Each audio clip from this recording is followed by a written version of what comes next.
Good evening, everyone. I'm Dr. Abanulo, for those who may not know me yet.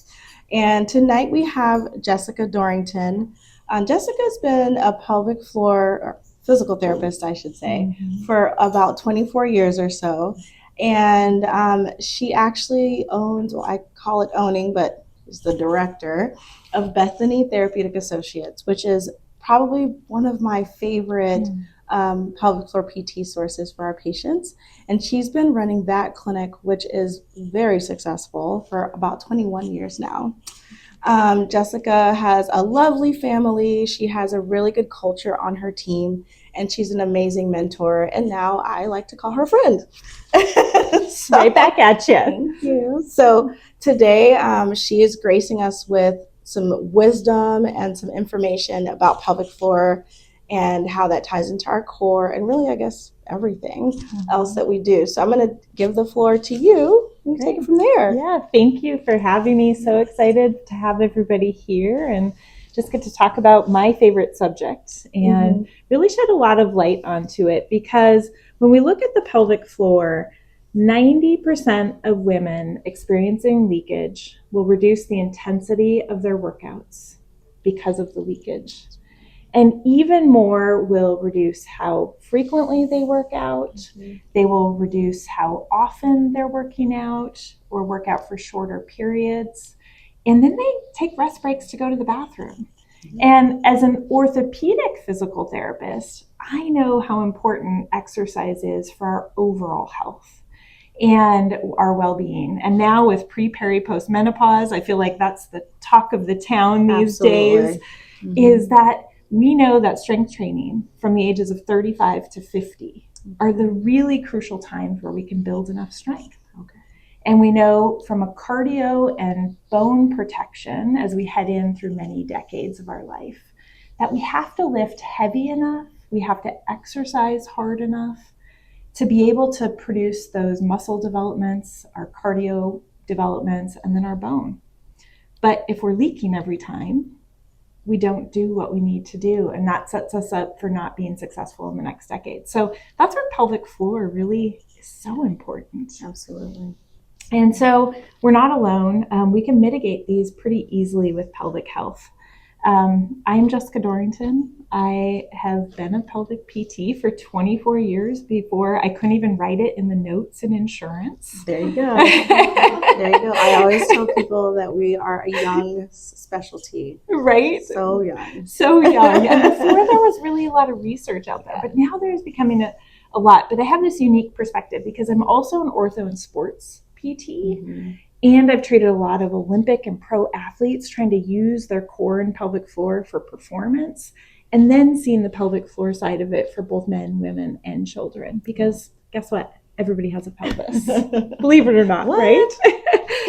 And like she said, I'm the director of Bethany and Rock Creek PT, and we have over 8 pelvic floor PTs. And I think what that tells everyone in the room is that there is a need for pelvic floor, and you're not alone.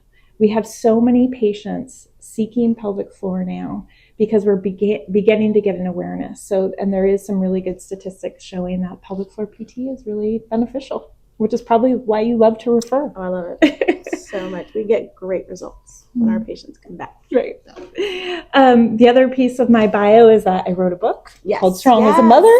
And it's really all about pregnancy and exercise and how we can do that, because we're talking about women reduce their exercise and activity. But there's 2 times when women stop exercising. Number 1, if you have young children in your home, it's when we get our menstrual cycle, because we're afraid and kind of insecure about what our period means for exercise. Number 2 is when we have a baby.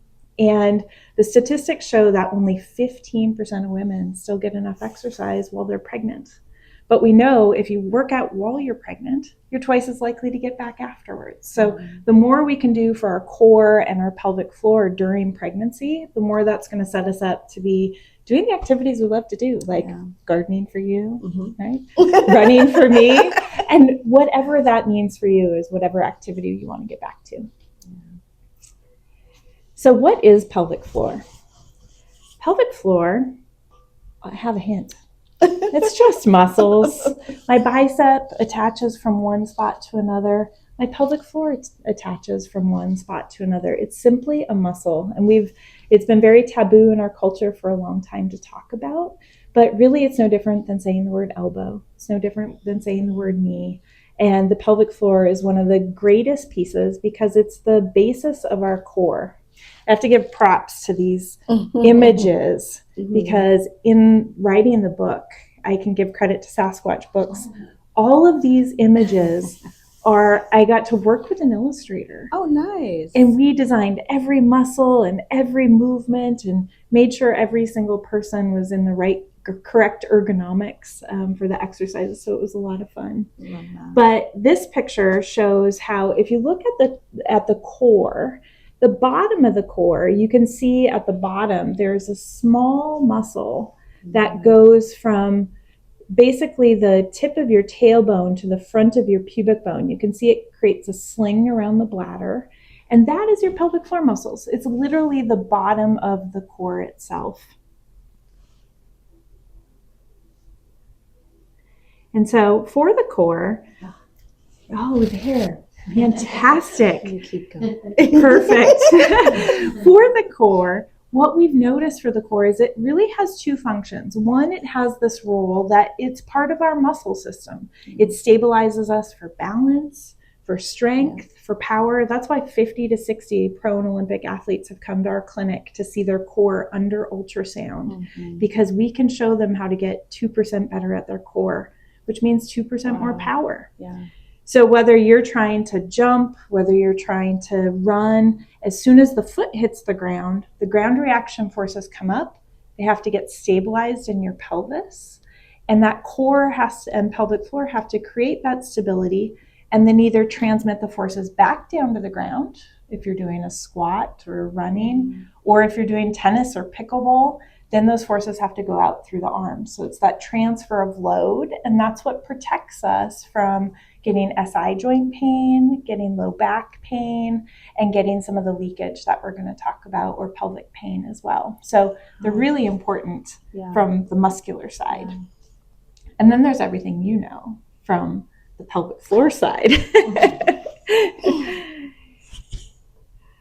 So here you can see the muscles. They're just the bottom of this system, and they support all of our organs. And they have to do a lot of roles down here. I say they're like the specialty of every medicine, right? Yes, actually. It covers urology, it covers colorectal, it covers gynecology. Everything. And I think patients are always shocked when I'm like, let's talk about your bowels. And right? they're like, but why? But why? They live there too. And if we get constipated, there's only so much room in the house. So now we're going to get leakage. And we think, well, why aren't my pelvic floor muscles working? But it's really because there's too much bowel. Yep, that's right. That's right. So my profession 20 years ago, when I started teaching pelvic floor, they came in and they said, will you just teach Kegels? Please. Just Kegels. I was like, there's nothing else. There's nothing else. And being an orthotherapist, I said, yes, I'll just teach Kegels, but don't make me do any more. Yeah. But then I started seeing women going, I can go jump with my grandkids. I can go do activities. I can go stay over at a friend's house. My bladder isn't controlling my life. And I realized how much it impacted us and our quality of life. Yep. And to me, it was more important than when someone came in and said, well, I can't throw my ball to my dog 75 times. And I was like, well, throw it 74. Yeah, you'll be fine. You'll be fine. And so that began kind of what pelvic floor was just strengthening. Yeah. And then we decided, if a muscle's too tight, now a muscle can't work. Right. So now we need to lengthen the muscles and maybe they'll get strength. Yeah. So then there was about a 5 to 10 year period where if you went to pelvic physio, we said, maybe your muscles are too tight. And that is the case in some instances. We can get the muscle to relax.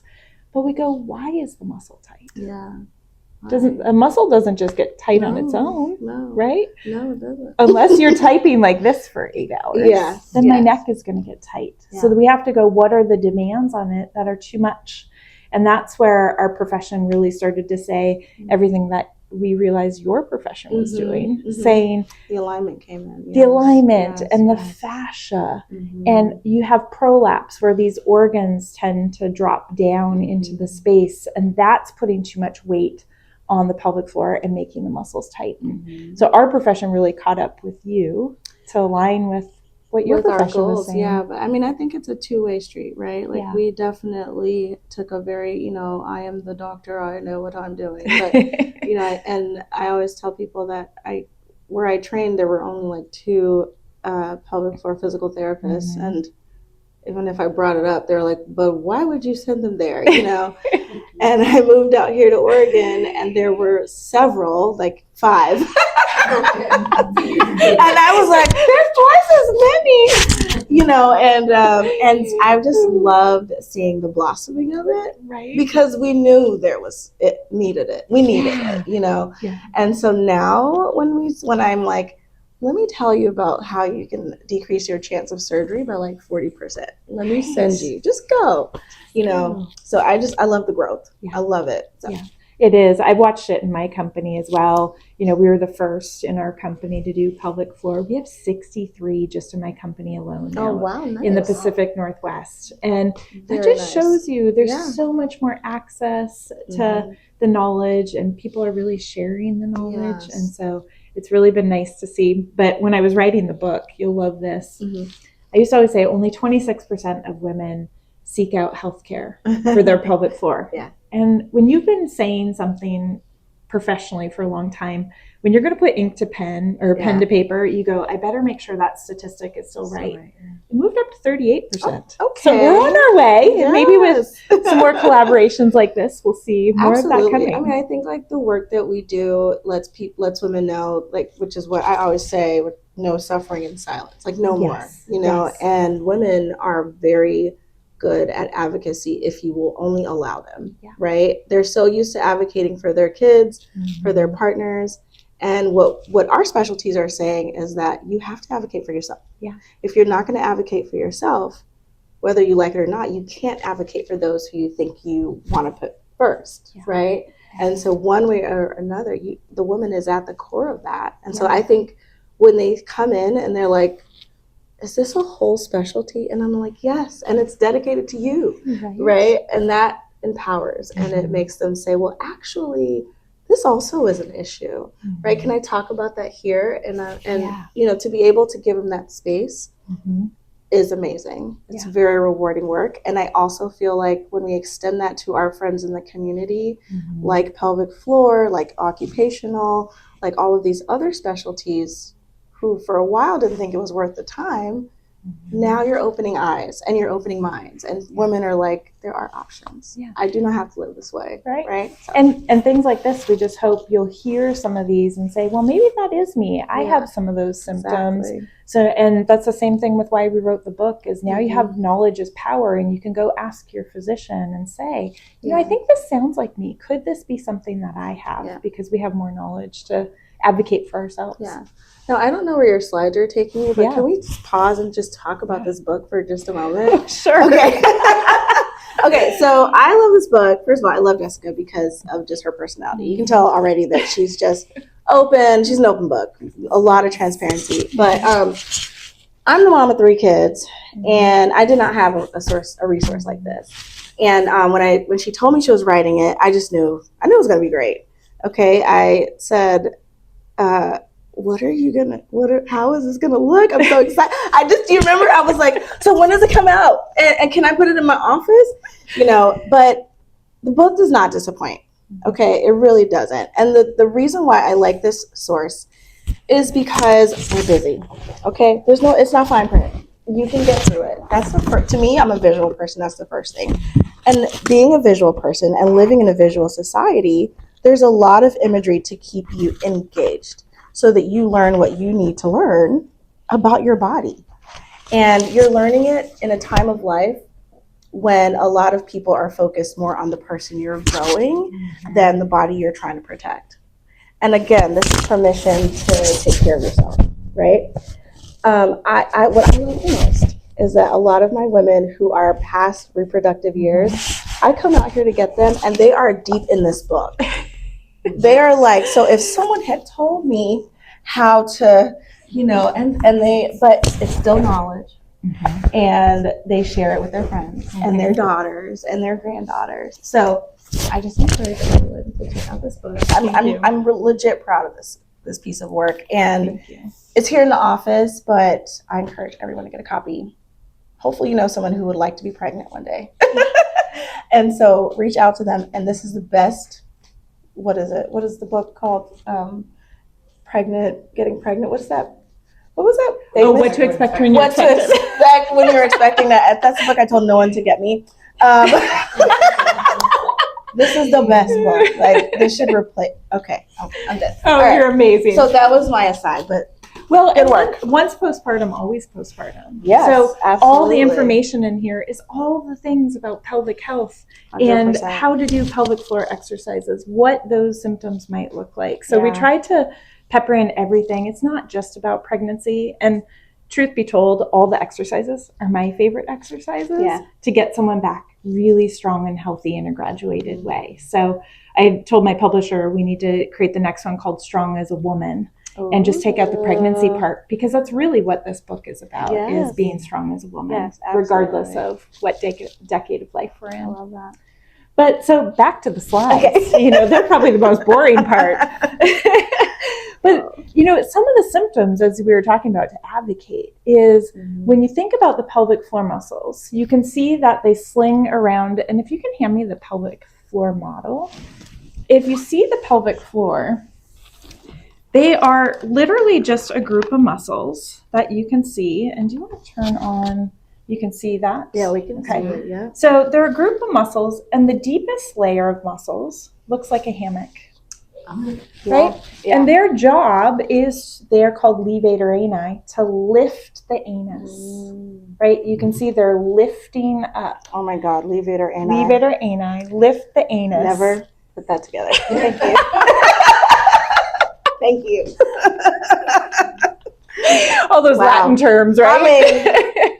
But they also are designed to really hold that bladder and bladder neck up for a long period of time. So if everybody wants to practice theirs in your chair, then at home, you can kind of slouch in your chair. And I want you to think about closing the opening. Like, we're all stuck in an elevator and you don't want to pass gas. And see if you can feel that muscle around kind of the anal opening. You should at least feel it close. If you feel it lift up towards your nose a little bit, that probably means you have enough strength of the levator ani without us even doing internal exams. Wow. So this muscle is really important for holding that bladder neck up so that we don't get leakage and getting some of the prolapse. It also, you can see, is part of the opening, or guards part of the opening. So it has to stretch a lot when we have a baby. And some of those muscles don't always come back quite the same. Both Chi-Chi and I can measure that to see how much that is compared to your strength. But you can see those muscles prevent prolapse of the organs prolapsing through that section. So we don't want these muscles to be too wide open, or the organs can start coming through. Wow. So let's say I want to go CrossFit, or jump on the trampoline with my grandkids, or go do some high level activity. If my pelvic floor muscles are strong, even if this opening is too large, I probably don't have a huge risk of that prolapse.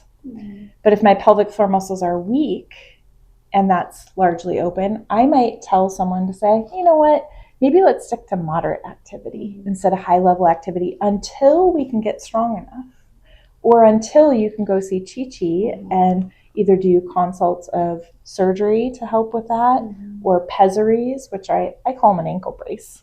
Oh, okay. Or like eyeglasses. You just sometimes need eyeglasses. Little support lift. Just a little lift, which can help hold up those organs so that we don't get so much of that prolapse. And then on the flip side, there's muscles that are on the very front of the pelvic floor that they go around and clamp the urethra. And they have to close that urethra off. And if urine's coming out of that garden hose, would you want me to stomp on that quickly or slowly? Quickly. So everybody arch your back now. And now think about closing the muscles like you're going to stop urine flow. You should feel more of the muscles up more towards the front of the vaginal opening. And those muscles have to be able to contract quickly. So squeeze, amazing. Relax, squeeze, relax, squeeze, relax. And for orgasm, they actually have to contract, this is nerdy, at 0.7 seconds. Oh, even so fast. They have to be really fast. Okay. So we want fast contractions of those. So it's not just about strength. Mm-hmm. It's about coordination. Mm-hmm. It's about if you are going to contract those muscles, let's say every time you cough, you get a little leakage. Mm-hmm. You pre-contract them. Mm-hmm. And can we get them pre-contracted to be able to do that? Yeah. So there's coordination, there's strength, and then there's also endurance. Kind of like marathons and sprinters. Yeah, I mean, those are all the same key words, right? Right? Crazy? Yeah. And then if these muscles do get too tight, then we can have issues with constipation. Mm-hmm. We can have issues with starting to get our void, or a lot of pelvic pain that comes from that area, whether that be from exams or whether that be from intercourse. Yeah. And so there's ways we can get those muscles to lengthen as well. So where'd my cursor? Oh, sorry, I stole it. You stole my cursor. You got it. So back to the core. This is just the bottom of the core. And the core is all of these muscles. We have six-pack ab muscles and we have oblique muscles. Those ones you can see when I move, when I use my big core. So my big core or my powerhouse, you can see obliques will rotate me, six-pack abs will bend me forward or do a crunch. Mm-hmm. But when you contract your transverse abdominis or your local core, you don't see anything that happens. And transverse on here, you can see is this muscle right here that wraps around and it creates a lumbar corset built out of muscles. So let's practice how to contract our transverse. Please. We're going to take and let your belly relax. You're going to breathe into your belly. And then as you exhale, just pull your belly button to your spine 1 inch. That's it. Take a breath in. As you exhale, belly button 1 inch. If you are wondering, maybe do I have to learn how to use this muscle? Because it should turn on automatically. Mm-hmm. But it sometimes doesn't if we've had back surgery, abdominal surgeries, cesareans, because it's cesarean month. Yes, it is.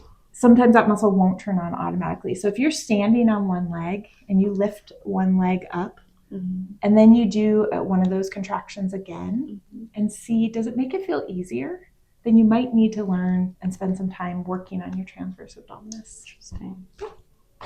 Yeah. Because it's a stabilizer muscle.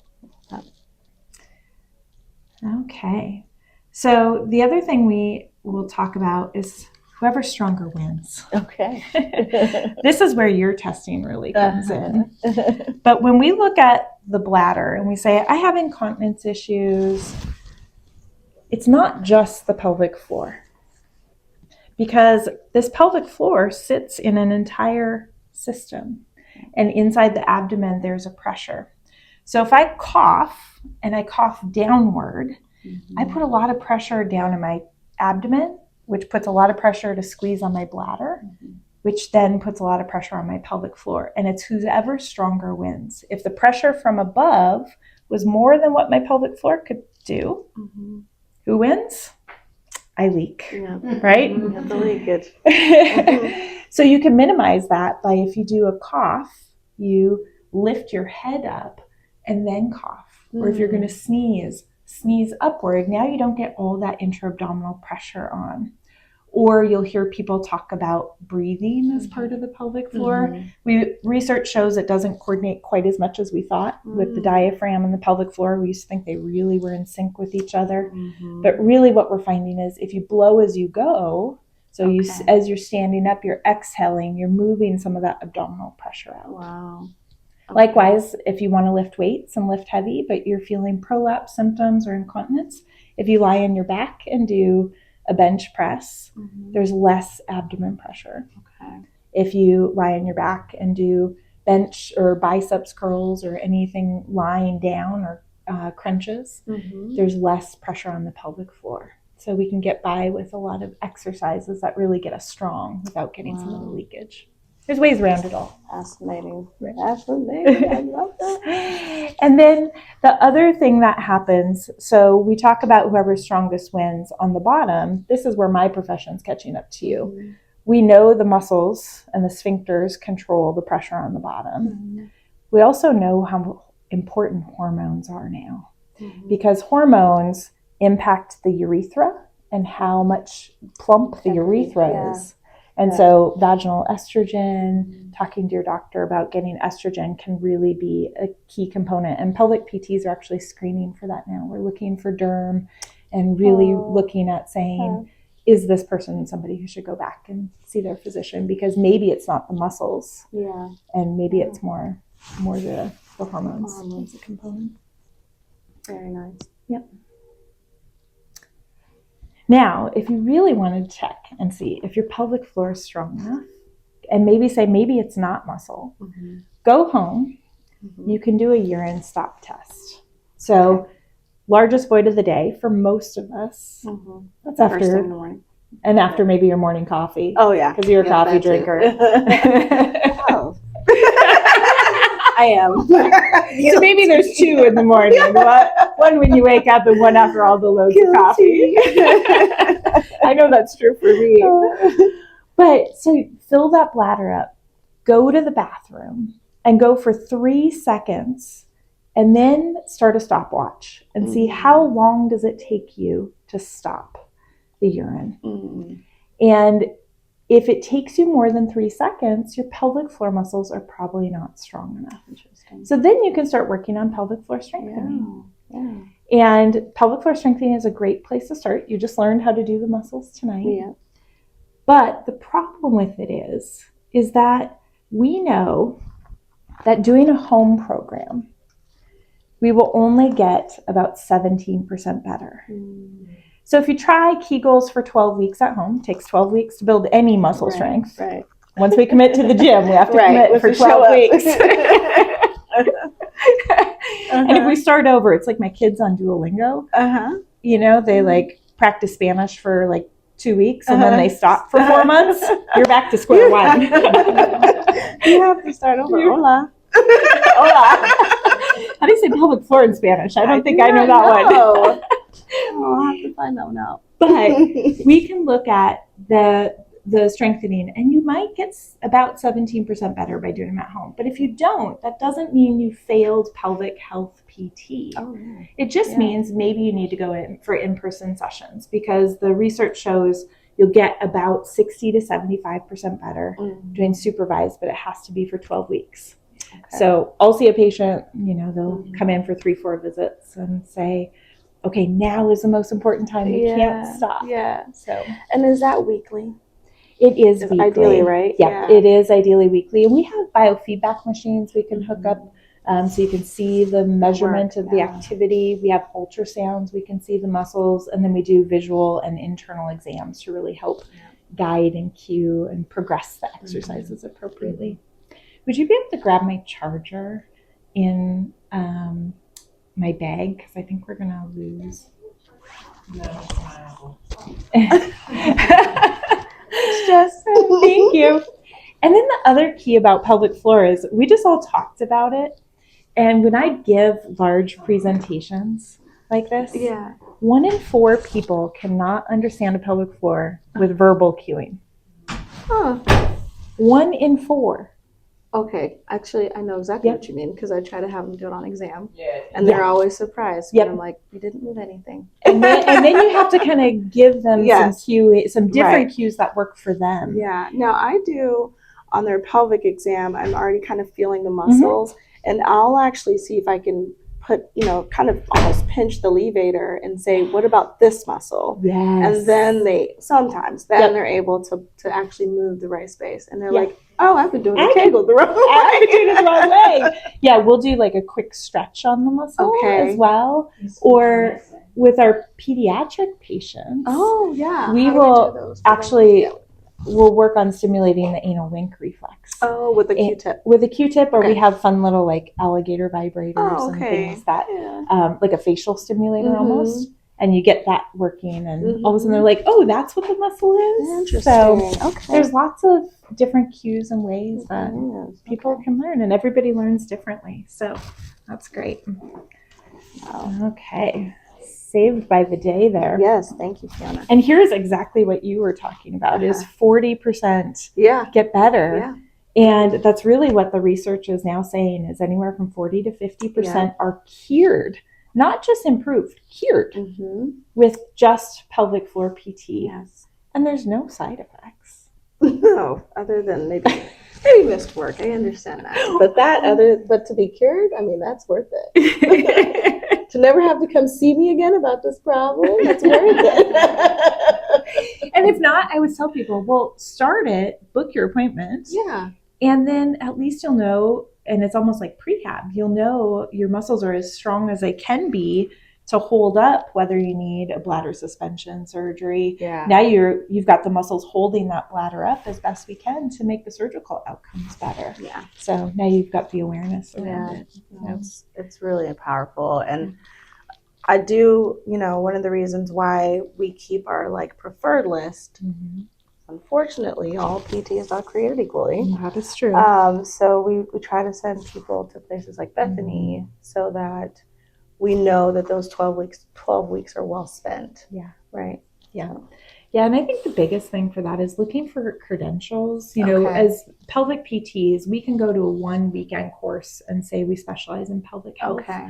We don't get much of it in school at all. So you can have somebody who's gone to 1 weekend course who's just getting started, who still has a lot of valuable knowledge. But then you can have somebody else who's gone to 40, 50 courses. They've taken national exams. Okay. And there's 2 big national exams. One is called the PRPC. One is called the WCS. Okay. So those are our 2 board certifications. If you're really looking for... Oh, we're really looking. I cannot, I want the top of the level. Yes. If they've sat for that exam. I actually just retook the exam. I was the first cohort to take it 10 years ago. Yeah. And I got a call. I was doing a lecture. And I got this call and they said, you need to take your exam in the next 3 days. Oh. They had missed sending out that we needed to recertify. And I'm like, well, normally you study for 4 or 5 months for this exam. And it's $1,200, mind you. Oh. And so I signed up and they said, well, we can give you a week. So I signed because I was running a marathon. And they said, well, you could take it where your marathon is at. I said, no, I'm running a marathon. I'll take it when I come back. So I drove out to Tillamook to a testing center, took it blind, and I thought, well, if you practice this information, you better know it. Pass this exam. Now, was that before you wrote your book? You know what? It was right as the book was going to publish. Okay. And the PRPC initials are on here. And I thought, I can't have a book coming out without my initials. Oh my gosh. With my initials, and I don't recert. So, but I passed. Of course you did. There was never a question. And it was fun to retake. Fun to see the knowledge bank in there. Oh my gosh. But so here's that detrusor we talked about. And one thing we didn't talk about is the medicine that's also helpful for detrusor. Okay. Because sometimes detrusor is a really strong muscle. So in kids, for instance, I see kids with giggle incontinence. Yes. Their bladder is just spasming too much. Once they start that laugh, the laugh pushes on the bladder and then the bladder sets it off. And it sets it off. For some of us, that could be one strong cough. Yeah. And so, again, not always is pelvic floor the answer. Sometimes we're sending to you or sending to urology to say, can we give some medicine to just calm down the bladder a little bit? Yep. Yeah. And on the flip side, if it's not working enough, if we're a teacher who's held our bladder for 8 hours every day, or a nurse, or a hairdresser. Yes. I see a few nurses in the room saying, I know what that's like. But then the bladder can get overstretched and it gets hyposensitive. So then we have to teach it to feel the sensation again. And there's lots of different ways we can use bladder logs and things to really help that detrusor start to work really well again.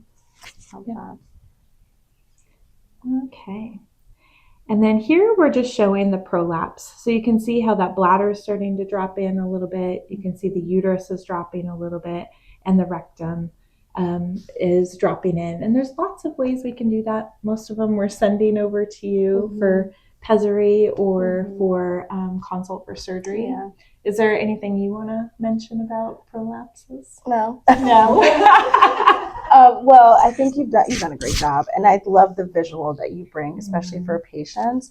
I was just going to say that I've realized after doing this for several years that it helps our women when we're able to say, you've got a structural issue, and then we have a functional issue. Yeah. Structurally, is it too tight or is it too weak? How do we strengthen it? We can do that non-surgically with PT. We can do that surgically. But functionally, your bladder is either not responding or the nerves are overfiring. We can do that with PT, or we can do that with surgery. And patients are often like, well, what is PT going to tell me? And I'm like, well, it turns out they're not all about Kegels. You know, and what I love about Bethany Therapeutic or Rock Creek Therapeutic and some of my other PT providers is that they're listening. And they're able to know when they're saying, this is what I can provide. There's a bigger picture. Let me send you on to get the full scope. And that is what I really appreciate. We get referrals directly from you. And these are women who some of these women have talked till they're blue in the face. And their doctor's like, there's just nothing you can do, right? And so they bring themselves into your practice. And you and your team do this phenomenal job. You educate and you tell them and you empower them. And then you send them on to the provider. And I'm like, well, wow, how'd you learn all this? And they say, well, not from my doctor. Right? So there's just an awareness that everyone can play their part to get our women up to speed. So that's all I would say. I think that we get very appropriate referrals, you know, from our PT partners. Yeah, that's great. Yeah, and I would say the biggest difference, you know, in anybody seeking PT, wherever you are, if you aren't making gains within 3 visits, at least some type of gain, then we may not be treating the right thing. I always tell patients, I can see that it could be this, it could be the muscles, it could be your diet, it could be your stress. Which one do you think is the most impactful? We start with that one, we treat it for 3, and then if we don't make progress, then we move on to the next one. So if you're, you know, with a physio, you've been not seeing results, you know, just asking if we can go back to the drawing board and seeing what else might be a piece of that, bless you, a component of that.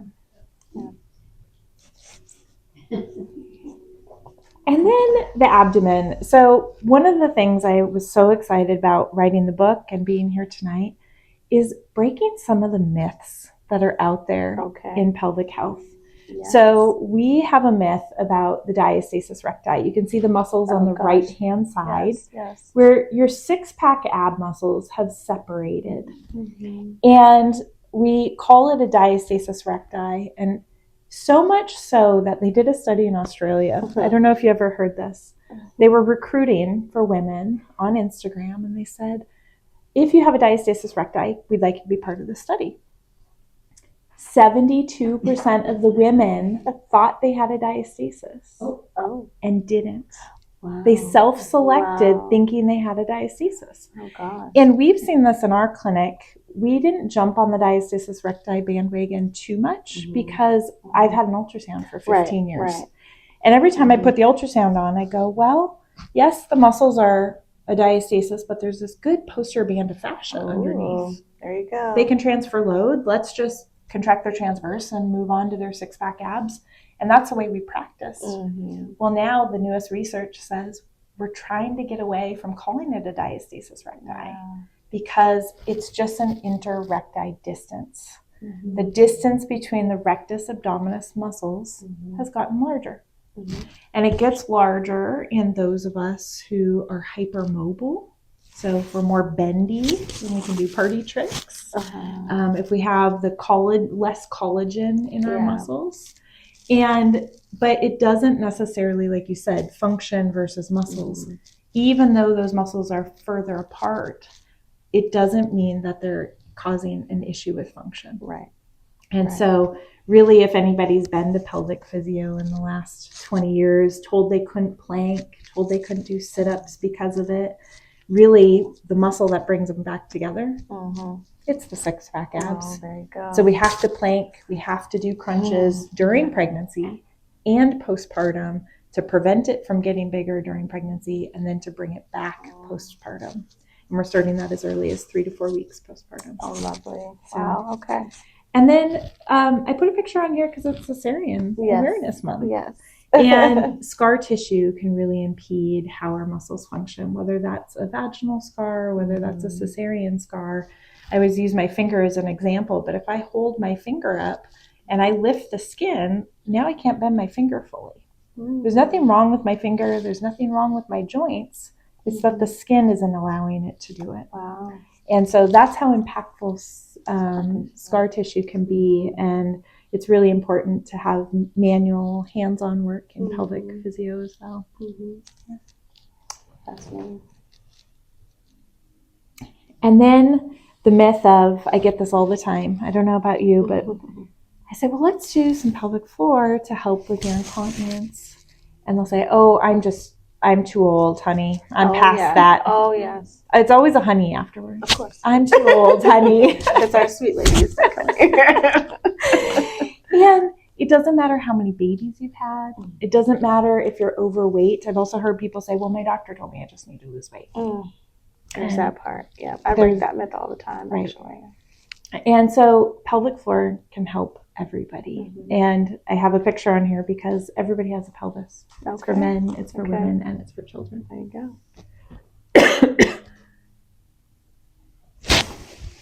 And the only times we're going to have less success is if you have severe incontinence twice a day.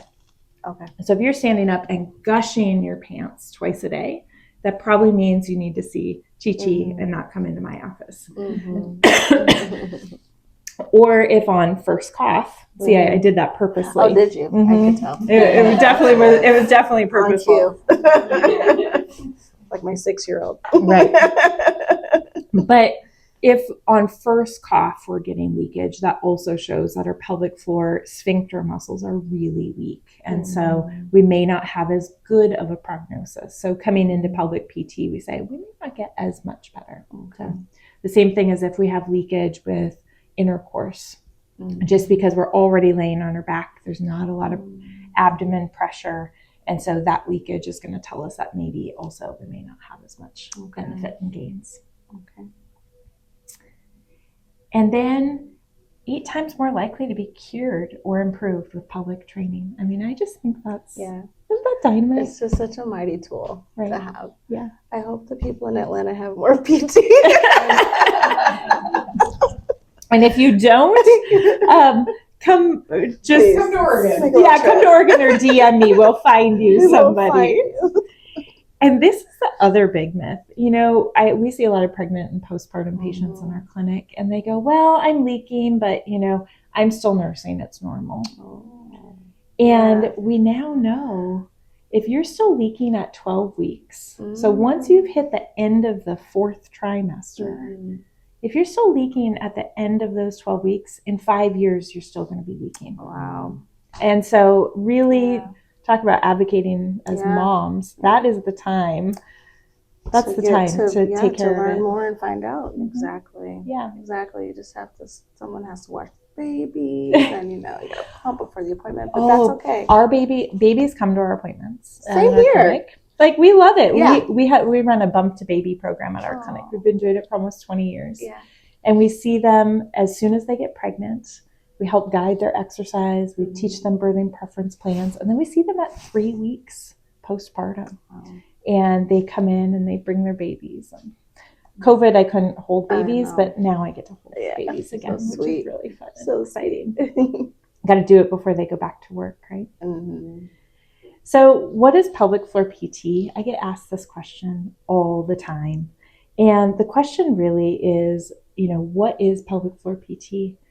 Yes, it's muscle training. We use biofeedback. We can do an internal exam, both intravaginal and intrarectal. It doesn't have to be part of your plan. You get to advocate and make your own choices. And it's really also about looking about how your spine moves and your SI joint and your back, because it's all part of the picture. So it's a lot of playing detective work on really what's driving the symptoms. Okay. So there's our summary. I think just that pelvic floor is vital. It's vital for our health and wellness, and really getting us back doing what we love to do is really what the most important thing, because we want everybody doing exercise and doing the things that they love, to both for their mental health, for their cardiovascular health, and building healthy bones for being lifelong athletes. So we can open up for some questions. That was amazing. Yes. Okay. Can you over Kegel? Oh, yes. Ask every pelvic floor therapist if you can over Kegel in your practice. But you can over Kegel in terms of like building muscle strength. I see this all the time because I see so many pro and Olympic athletes.